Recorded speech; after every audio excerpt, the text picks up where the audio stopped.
આજની ધર્મકથા. પ્રણામ. મહારાજા વિક્રમાદિત્ય અને એમના જીવનના પ્રસંગો, અને એમાં આપણે એવા પ્રસંગ ઉપર છીએ, અત્યારે એવી ઘટના ઉપર છીએ કે જે ઘટનાને આપણા અત્યારના રૂટીન જીવન સાથે ને એસ્પેશિયલી આપણા ધર્મ જીવન સાથે બહુ જ કનેક્શન છે, બહુ જ લેવા દેવા છે. પ્રસંગ ગઈકાલે આપણે જ્યાં મૂક્યો હતો ત્યાંથી શરૂ કરીએ.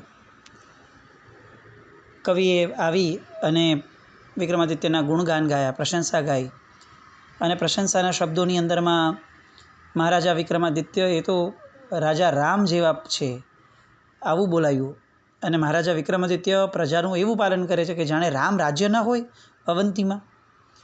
અને આ વાત વિક્રમાદિત્યને મગજમાં ઘર કરી ગઈ, બેસી ગઈ, અને હવે એવું માનવા લાગ્યા કે વાત તો સાચી છે, તો મારા નામની આગળ રામ શબ્દ લખાય તો એમાં વાંધો શું છે? એક ઇતિહાસ સર્જનારો રાજા છું હું, અને લોકોએ જ મને આવી ઉપમા આપી છે તો ભલે આપતા. અને આ ઉપમા જે મને મળી છે, જે પદવી મને મળી છે, એ ઘર ઘર સુધી પહોંચે જગતના, એવી વ્યવસ્થા કરવામાં હું નિમિત્ત બનું તો એમાં વાંધો શું છે? મંત્રીઓને હુકમ કરે છે કે રાજ્યના દરેક વહીવટ, દરેક જગ્યાએથી, બધેથી વિક્રમાદિત્ય શબ્દની આગળ નામમાં રામ શબ્દ એડ કરાવડાવી દો, બધું જ બદલાવી દો. ઓપિનિયન માંગે છે કે આ મારો વિચાર છે, બધા મંત્રીઓનો શું વિચાર છે? અને બધા જ મંત્રીઓ હા પાડે છે. આમ પણ છે ને, પૈસાદાર માણસ અથવા પુણ્યશાળી માણસ, એનું સૌથી મોટું દુર્ભાગ્ય એ છે કે એને ક્યારે પણ છે ને સાચું કહેવાવાળા વ્યક્તિઓ ન મળે, એને સારું કહેવાવાળા જ મળે. આ સારું અને સાચું બેનો જે ડિફરન્સ છે ને, એ પુણ્યની હાજરીમાં અને પુણ્યની ગેરહાજરીમાં જ સમજાય છે. પુણ્યની જ્યારે હાજરી હોય, મજા ચાલતી હોય, એવા સમયે તો બધું એમ જ લાગે કે બધા સારું ને સાચું બેઉ બોલે છે. પણ જ્યારે પુણ્યની ગેરહાજરી થાય ને, ત્યારે સમજાય કે અચ્છા, એ સમયે જો યોગ્ય સલાહ આપી દીધી હોત, સારી સલાહ આપી દીધી હોત, સાચી સલાહ આપી દીધી હોત, તો આજે આ પરિસ્થિતિ ના આવી હોત. પણ સમહાઉ આ એક હ્યુમન સાયકોલોજી પણ છે કે પુણ્યશાળી માણસને હંમેશા કડવું સાંભળવું ન ગમે. એના પુણ્યનો ઉદયનો કાળ છે, એટલે બધું સારું જ સાંભળવું ગમે. અને મંત્રીઓએ પણ એ જ કાર્ય કર્યું, બધાએ સારું કીધું. બટ માત્ર એ કમળાદેવીને કીધું, ને કમળાદેવીને તો આમ પણ એમની બહુ ચિંતા હતી વિક્રમાદિત્યની. એટલે ટેકફુલી, સ્માર્ટલી વાત મૂકી અને એમ કહ્યું, છેલ્લે એવું નક્કી થયું કે આપણે સ્વયં અયોધ્યા જઈએ, અને અયોધ્યાની અંદરમાં રાજા રામ વિશે કેટલીક વસ્તુઓ સાંભળીએ. આપણે ટેલી કરીએ કે એમના વિશે જે સાંભળે છે ખરેખર આપણી પ્રજામાં આપણે પાલન કરાવી શક્યા છીએ ને?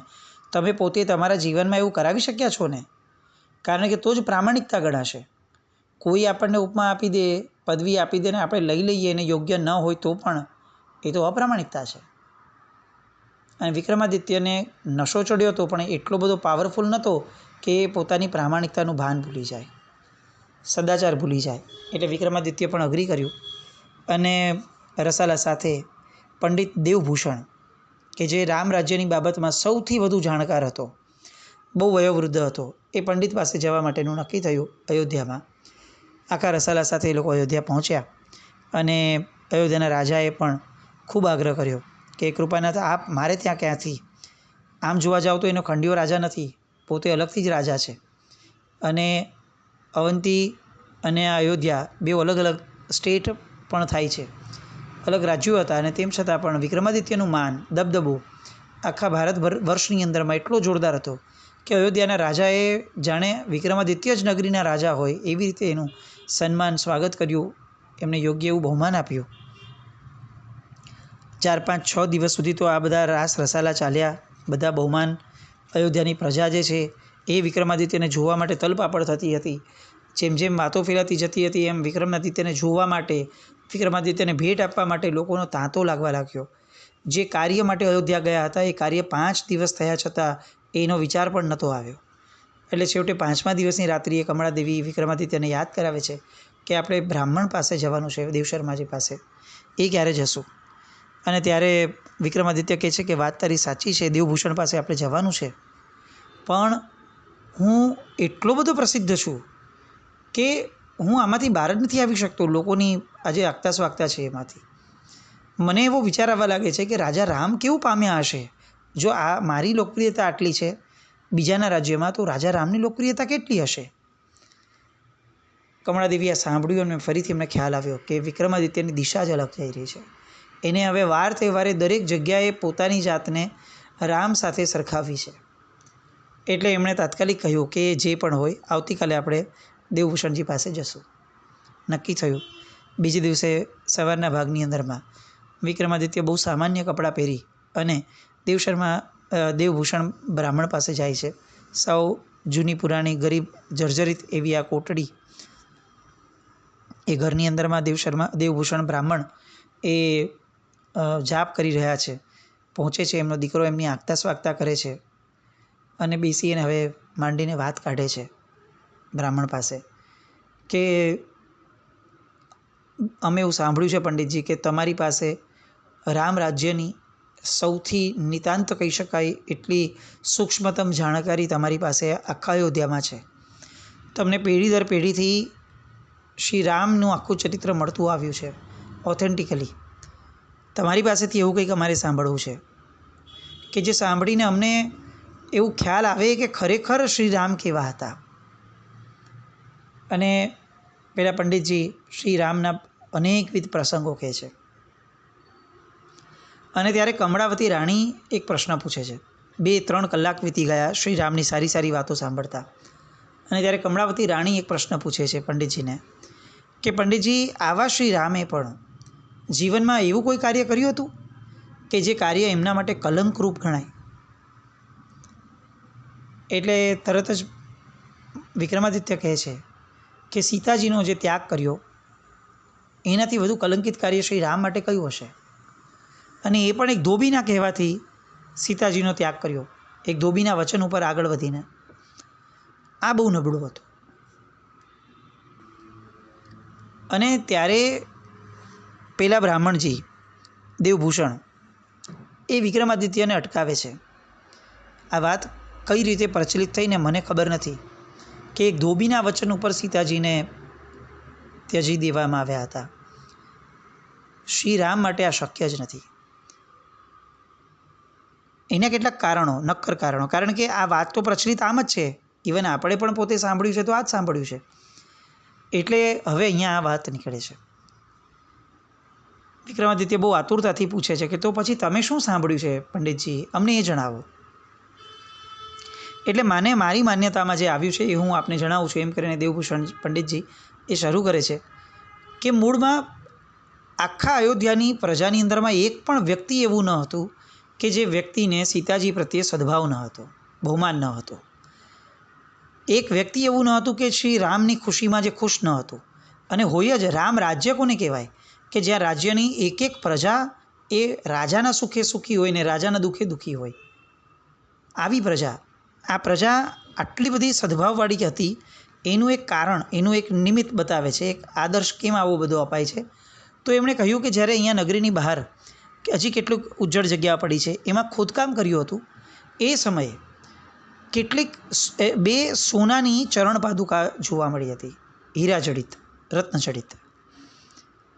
આપણને સહેજે એવું લાગે કે હા રાજાઓની જ હશે, શ્રી રામની હશે કે કોઈકની હશે.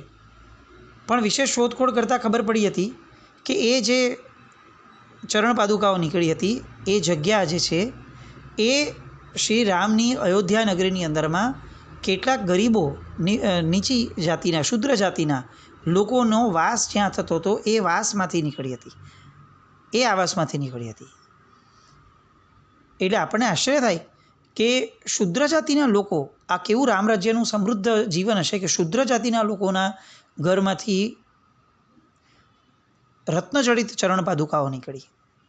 એટલે મેં મારા બાળપણની અંદરમાં મારા પિતાશ્રીને આ ઉલ્લેખ પૂછ્યો હતો કે શું ખરેખર દરેક શુદ્ર જાતિના લોકો અયોધ્યામાં આટલા બધા સમૃદ્ધ હતા? અને ત્યારે એમણે મને એક પ્રસંગ કહ્યો હતો કે એકવાર એક શુદ્ર જાતિની સ્ત્રી, કન્યા, એ પિયરે આવી હતી. લગ્ન કરીને રોકાઈ હતી અને પછી પોતાના પિયરે કેટલાક દિવસ માટે આવી. હવે એણે અચાનક જીદ પકડી કે હું ત્યારે જ મારા સાસરે જઈશ જ્યારે શ્રી રામ અને સીતાજી મને મૂકવા આવશે. ઘરના બધાએ સમજાવ્યું કે આવું ન હોય, ક્યાં રાજા રામ, કેમ તને મૂકવા માટે આવે, પણ પેલીએ જીદ પકડી લીધી. આ વાત જીદની જે છે એ ફરતા ફરતા સીતાજીના કાન સુધી અથડાઈ. સીતાજીએ પોતે શ્રી રામને કહ્યું, એમની પાસે વેરીફાઈ કરાવડાવ્યું. ખ્યાલ આવ્યો ગુપ્તચરને મોકલાવીને કે આ વાત તો સાચી છે, અને શ્રી રામ વિચારે છે કે મારી પ્રજા એ મારા દીકરા દીકરી જેવી છે, એને વળાવવા હું જાઉં એ તો ખરેખર ઉત્તમ ભાગ્ય કહેવાય મારું પણ. સીતાજી સહમત થાય છે અને બંને જણા આવે છે, અને આવી શૂદ્ર જાતિના એ નગરના લોકોને આવાસમાં આવે છે. લોકો કલ્પના કરી નથી શકતા કે આ સત્ય છે, અને છતાં બંને આવે છે અને આવી અને પેલી દીકરીને વળાવે છે. એના સાસરે વાજતે ગાજતે રાજ રસાલા સાથે વળાવે છે, અને વળાવતી વખતે એને 10 લાખ સુવર્ણ મુદ્રાઓ આપીને જાય છે કે આ અમારું કરિયાવર સમજજો. આવા હતા શ્રીરામ. એટલે આ આખી કથાઓ દ્વારા એટલું ચોક્કસ સમજાય છે કે અયોધ્યામાં એક વ્યક્તિ એવો ન હોય કે જે વ્યક્તિને શ્રીરામ અથવા સીતાજી પ્રત્યે નાનકડો લેશ માત્ર પણ અશ્રદ્ધાનો ભાવ થાય. તો પછી સીતાજીને કેમ કાઢી, કોના કયા પર કાઢી, એ પ્રશ્ન જટિલ પ્રશ્ન થતો હતો. એટલે મને મારી પરંપરામાં એ જાણવા સાંભળવા મળ્યું છે કે જ્યારે શ્રી રામે લંકાની આખી રાજગાદી જીતી, રાવણને હરાવ્યો, અને એ પછીથી રાવણની જેટલી પણ દાસીઓ હતી એ બધી દાસીઓને પુરસ્કાર સહિત એમણે દાસીપણામાંથી મુક્ત કરી હતી. એ પછીથી ત્યાંથી એ લોકો અયોધ્યા આવવા માટે નીકળ્યા. કેટલીક દાસીઓને સીતાજી પોતે સાથે લઈને અયોધ્યા આવ્યા હતા કે જે એમને વિશેષપણે વહાલા હતા. એમાંની એક દાસી હતી ત્રિજટા. આ ત્રિજટા સીતાજીને એટલા માટે વહાલી હતી કે જ્યારે એ અશોક વાટિકામાં હતા ત્યારે ત્રિજટાએ સીતાજીનું બહુ સારી રીતે ધ્યાન રાખ્યું હતું. એટલે સીતાજીના મન આ દાસી એ પોતાની સાથે લાવવા યોગ્ય લાગ્યા હતા. એ ત્રિજટા એ બહુ નિરસ રહેતી હતી. એટલે તરત સીતાજી એને પૂછ્યું કે તું કેમ નિરસ રહે છે? દરેક દાસીને મારા સ્વામીએ કેટલી બધી વસ્તુઓને ભેટ સોગાદો આપી છે, શું તને એક પણ વસ્તુ નથી આપી? અને ત્યારે પેલી ત્રિજટા કહે છે કે ના, મને કંઈ આપ્યું નથી, પણ મને એનો ભાર નથી. પણ સીતાજીને લાગી આવ્યું કે આ તો રહી ગયા અને આ તો ખરેખર મારા ઉપકારી છે. એટલે શ્રી રામને કહે છે કે તમે તમારી ભૂલ સુધારો અને જાઓ આ ત્રિજટા દાસી જે છે એને ભેટ સોગાદો આપો અને એને પ્રસન્ન કરો. શ્રી રામ જે છે એ ત્રિજટા પાસે ગયા એના આવાસમાં, અને ત્યાં જઈ અને એની માફી માંગે છે કે મારાથી રહી ગઈ છે અને આ ભેટ સોગાદ તમે ગ્રહણ કરો. ત્રિજટા ધડ દઈને ના પાડી દે છે કે હું તમારા હાથેથી એક પણ વસ્તુ નહીં લઉં. રામને આઘાત લાગે છે કે આવો કેવો ક્રોધ, એકવાર હું આપવાનું ઔચિત્ય ભૂલી ગયો એમાં આટલો ગુસ્સો. અને ત્યારે ત્રિજટા કહે છે કે ના, આ ગુસ્સો નથી. ગુસ્સો એ છે કે શ્રી રામ જેવો વ્યક્તિ એ કંઈક એવું કૃત્ય કરે કે જે શોભનીય ન હોય, જે બહુ જ આઘાત આપનારું હોય અને જેની માટે જગત એને ક્યારેય માફ ન કરી શકે, આવું કૃત્ય શ્રી રામ પાસેથી થયું હોય. હવે એ શ્રી રામ પાસેથી ભેટ સોગાદો લઈને મારે ક્યાં મારા ભવને બગાડવો છે? શ્રી રામને આઘાત લાગ્યો. આ શું? આ તો કંઈક સાવ અલગ સાંભળવા આવડ્યું. મારાથી એવું તે શું થયું? એટલે એને પૂછે છે ત્રિજટા, તું ખુલીને વાત કર, મારાથી કયું પાપ બંધાયું છે? ત્રિજટા ના પાડે છે કે રહેવા દો, મારે નથી કહેવું. પણ રામને હવે શ્રી રામને નથી ચાલતું, એટલે કહે છે કે નહીં, હવે તારે બોલવું જ પડશે. અને ત્યારે ત્રિજટા એમને કહે છે કે હે શ્રી રામ, આપ યાદ કરો, આપે જ્યારે અયોધ્યાથી પ્રયાણ કરી અને રાવણની સાથે જે આખો યુદ્ધ છેડ્યું, યુદ્ધ જીત્યા, લંકાની અંદરમાં પ્રવેશ કર્યો, એ પછીથી આપે કેટલીય દાસીઓને દાસીપણામાંથી મુક્ત કરી અને વિભીષણને આપે રાજગાદી સોંપી. એ સમયે મંદોદરીને પણ આપે વિભીષણને સોંપી દીધી. શ્રી રામ, મારો તમને પ્રશ્ન છે, એક મહાસતી જેને કહી શકાય એવા મંદોદરી રાણીને શું તમે એક વાર પણ પૂછ્યું કે તમારે હવે ક્યાં જવું છે? તમે એને વિભીષણને સોંપીને આવ્યા? એ મહાસતીના જીવનની અંદરમાં, એના હૃદયની અંદરમાં કેટલો વ્યાઘાત લાગ્યો હશે તમે સમજી શકો છો? એક મહાસતી છે, એને પૂછ્યા વગર, એની આજ્ઞા લીધા વગર તમે સીધું વિભીષણને હાથમાં એને સોંપીને આવ્યા? રામને આઘાત લાગે છે. વાત તો સાચી છે, મારાથી આ અઘટિત કાર્ય થઈ ગયું છે. તાત્કાલિક ત્યાંથી જાય છે અને વશિષ્ઠ ઋષિ પાસે પહોંચે છે, પોતાના ગુરુ પાસે. અને વશિષ્ઠ ઋષિ પાસે જઈને પૂછે છે કે ગુરુદેવ, ભયંકર પાપ થયું છે, એનું પ્રાયશ્ચિત કેવી રીતે થાય? એટલે ગુરુદેવ પહેલાં પૂછે છે કે કયું પાપ થયું? આખી વાત કરે છે કે ત્રિજટાએ મને આ વાત કરી, એની વાત તદ્દન સાચી છે, મારાથી ભયંકર ભૂલ થઈ છે આ. એટલે તરત વશિષ્ઠ ઋષિ કહે છે કે જુઓ, જ્યારે કોઈ એક વ્યક્તિની, એક મહાન સતીની હારે આપણું કંઈક બહુ જ નબળું કાર્ય થાય તો ત્યારે એના પ્રાયશ્ચિત સ્વરૂપે અતિ પસંદ હોય એવી વસ્તુનો, એવી વ્યક્તિનો ત્યાગ કરવો જોઈએ. એ જેનું કઠોરમાં કઠોર પ્રાયશ્ચિત હોય. અને શ્રી રામ કહે છે કે મને તો આ જગતમાં સૌથી વધુ પ્રિય સીતા છે. અને ત્યારે વશિષ્ઠ કહે છે કે તો પછી તમારે એનો ત્યાગ કરવો જોઈએ, એ જ એનું પ્રાયશ્ચિત ગણાશે. અને એટલે વશિષ્ઠના એ વચન ઉપર શ્રી રામ પોતાની સગર્ભા પત્ની સીતા, કે જેની માટે આખું યુદ્ધ રમાયું છે, એવી સીતાનો એ ત્યાગ કરે છે. એટલે મને જે પરંપરામાં મળ્યું છે એ પ્રમાણે હે વિક્રમાદિત્ય રાજા, શ્રી રામે સીતાજીનો ત્યાગ એ કોઈની વાત સાંભળીને, કોઈ ધોબીની વાત સાંભળીને નથી કર્યો. એણે પોતાના જીવનમાં કરેલા ભયંકર ભૂલના પ્રાયશ્ચિત સ્વરૂપે કર્યો છે. શ્રી રામ એવું વ્યક્તિત્વ હતું કે જેને પોતાના જીવનની અંદરમાં એક ભૂલ પણ પાલવે એમ ન હતી. એમનો પશ્ચાતાપ એટલા જબરદસ્ત ખરા હૃદયનો હતો કે જે હૃદયની અંદરમાં ગમે તે ત્યાજવું પડે એની તૈયારી હતી. આવી વિશિષ્ટતા એ શ્રી રામના હૃદયની અને જીવનની હતી. એક તાન થઈને જે આખી ઘટના સાંભળે છે, કમળાવતી અને વિક્રમાદિત્યની આંખમાં ચોધાર આંસુ આવે છે. શું એ શ્રી રામનું પોતાનું પ્રાયશ્ચિત, શું એમનું પ્રાયશ્ચિતથી ભાવિત હૃદય હશે? શું એમના હૃદયની ઉદારતા હશે? જે પાપનું એક જ જણને ખાલી ધ્યાનમાં આવ્યું છે, એ પણ દાસી છે, એ હવે શું આગળ કોઈને વાત કરવાની હતી, એ ત્યાં ને ત્યાં પૂરું થઈ જાય એમ હતું. એની માટે, જેની માટે યુદ્ધ કરીને લાવ્યા હતા, એ સ્ત્રીનો, પોતાની પત્નીનો ત્યાગ કરવા જેવું જબરદસ્ત કૃત્ય એ ફક્ત ને ફક્ત આ જગતની અંદરમાં શ્રી રામ જ કરી શકે. આવી ખુમારી, આવી તાકાત, આવી ભૂલનો પશ્ચાતાપ, આવી ભવભીરુતા એ કદાચ કોઈનામાં જોવા ન મળે. ખરેખર શ્રી રામ ધન્યાતિ ધન્ય હતા. આમ એક પછી એક વાતો શ્રી રામ વિશેની વિક્રમાદિત્ય સાંભળે છે. ચોધાર આંસુ એથી રડે છે. રાત્રિનો સમય, બેઠા હોય છે કક્ષની અંદરમાં અને કમળાવતીના પગે પડી અને રડે છે વિક્રમાદિત્ય કે તમે આજે મને મારી ભૂલ સમજાવી. ક્યાં એ શ્રી રામ અને ક્યાં હું વામણો, ક્યાં હું તુચ્છ જંતુ સમો. શ્રી રામની કક્ષા ક્યાં, એમની આંતરિક કક્ષા, આંતરિક જીવન એમનું ક્યાં, અને ક્યાં મારું જીવન. હું ક્યાં આવી ભૂલ કરવા બેસતો હતો કે જેમાં મારા નામ આગળ હું શ્રી રામ લખાવતો હતો. ક્યાં એમનું એક કરિયાવર, સીતાજી અને રામનું એક ક્ષુદ્ર જાતિની કન્યા માટેનું એમનું કરિયાવર ક્યાં, અને ક્યાં મારું આજનું આ રામ રાજ્ય અવંતીને હું ગણાવતો હતો. આ મને તો જ ખ્યાલ આવ્યો, જો આપે મને ચેતવ્યો અને આપે મને આ અયોધ્યા લાવ્યો અને આ વાતની મને સમજણ પડી, તો મને ખ્યાલ આવ્યો કે હું કેટલું કુકર્મ કરવા જઈ રહ્યો હતો. ઐતિહાસિક પુરુષોના નામની સાથે ક્યારેય સરખામણી ન હોય. જે વાત આપણે શરૂ કરી હતી એ વાતને અત્યારે એ વાતથી અંત કરીએ. આજે આપણે ગમે તેવા વ્યક્તિને, ગમે તે વ્યક્તિઓની ઉપમા આપતા થઈ ગયા. અલબત્ત હશે, બહુ મોટા મહાપુરુષો, બહુ સરસ કાર્ય કરનારા વ્યક્તિઓ હશે આપણી આજુબાજુમાં, ના નથી.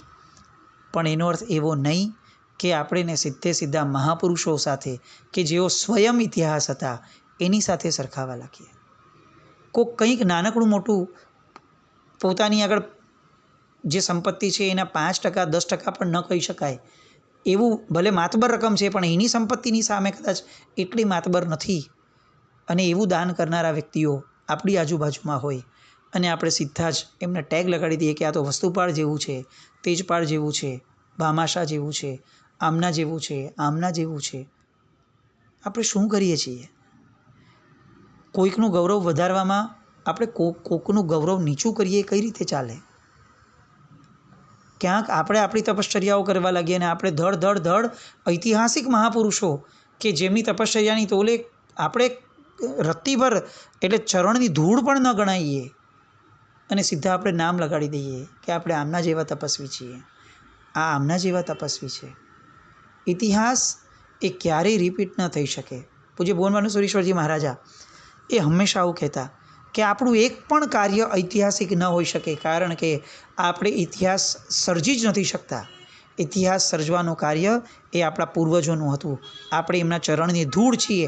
આવી લઘુતા જેના જીવનમાં નથી, એ આરાધનાના ક્ષેત્રની અંદરમાં ક્યારે પણ વિકાસ ન સાધી શકે. બહુ જ વિચારણીય વસ્તુ વહેતી મૂકું છું. કોઈ વ્યક્તિગત વાત નથી, કોઈ વ્યક્તિગત વિરોધ નથી. કોઈ કરતું હોય તો એ ખોટું કરે છે એવો કોઈ મનમાં પણ વિકલ્પ નથી, પણ એક સહજ સંવેદના પ્રગટે છે વીર વિક્રમાદિત્યના પ્રસંગના આધારે કે આપણે ક્યાંક ને ક્યાંક આપણા જીવનમાં કોઈકનું ગૌરવ વધારવામાંના ચક્કરમાં ક્યાંક આપણે ઉત્તમ પુરુષો કે જેના જીવનમાં ફક્ત એ એક પાસું ન હતું, બીજા ઢગલાબંધ પાસાઓના કારણે એ ઉત્તમ થયા હતા અને આદર્શ બન્યા હતા, એવા વ્યક્તિઓના નામ સાથે જોડી અને આપણે ક્યાંક ને ક્યાંક એમનું અવમૂલ્યન તો નથી કરી દેતા ને. આપણને આપણા ગુરુ ગમે તેટલા ગમે, આનંદ છે, એ મહાન છે, એમાં કોઈ શંકાને સ્થાન નથી, પણ એમને ગૌતમ સ્વામી ભગવાન સાથે જોડી દેવા, એમને સુધર્મા સ્વામી ભગવાન સાથે જોડી દેવા, એમને ભગવાન સાથે જોડી દેવા, આ બધી જે એક હાઈપ ઊભો કરવાવાળી જે એક ટ્રેન્ડની ધારામાં આપણે અત્યારે છીએ, એ વિચારણીય નથી. આ પ્રશ્નને હું વહેતો મૂકું છું. ફરી એકવાર કહું છું, કોઈ પણ વ્યક્તિ કે કોઈ પણ પ્રસંગ અત્યારે ક્યાંય મગજમાં નથી. મગજમાં અત્યારે એક જ વસ્તુઓ છે કે આપણે ઉત્તમ પુરુષોના ચરણની ધૂળ સમા પણ નથી. આ વાત કેમ આપણાથી ભૂલાઈ જાય છે?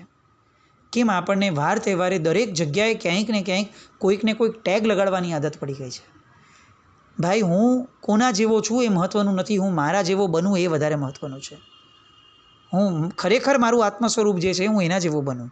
મૂળ આશય તો આ છે આરાધનાનો. આ એક વ્યથા છે. આ કોઈ વ્યક્તિ કોઈ પણ સમાજની ઘટનાઓ માટે આ નથી જ. આ એક વ્યથા છે કે આપણે કેમ ઇતિહાસ સર્જવાના અભરખા રાખીએ છીએ. હજી તો આપણને મળેલા વારસાને સંભાળવાની પણ આપણી હેસિયત નથી, આપણી ક્ષમતા નથી. કેટલા તીર્થો એની સ્થિતિ અત્યારે જોઈ અને આપણને ખ્યાલ આવે છે કે આપણી ક્ષમતા કેટલી મામૂલી અને તુચ્છ છે, ક્ષુદ્ર છે. અને એવા સમયે આપણે મોટા મોટા નામો, પાત્રો સાથે પોતાની જાત, બીજાની જાતને સરખાવવાની વાતો કરીએ, એ બાબતમાં ફેરવિચાર કરવા જેવો લાગે તો ચોક્કસ કરવા જેવો. વિક્રમાદિત્યના આ પ્રસંગમાંથી આ શીખીએ. હજી વિક્રમાદિત્યના અનેક પ્રસંગો કે જે આપણને કેટલાક ગુણો પ્રગટાવવા માટે કટિબદ્ધ કરે, આવતીકાલે એની વાત કરીએ. જીનાજ્ઞાવૃત્ત કંઈ પણ બોલાય તો મિચ્છામિ દુક્કડમ. જૈનમ જયતિ શાસનમ.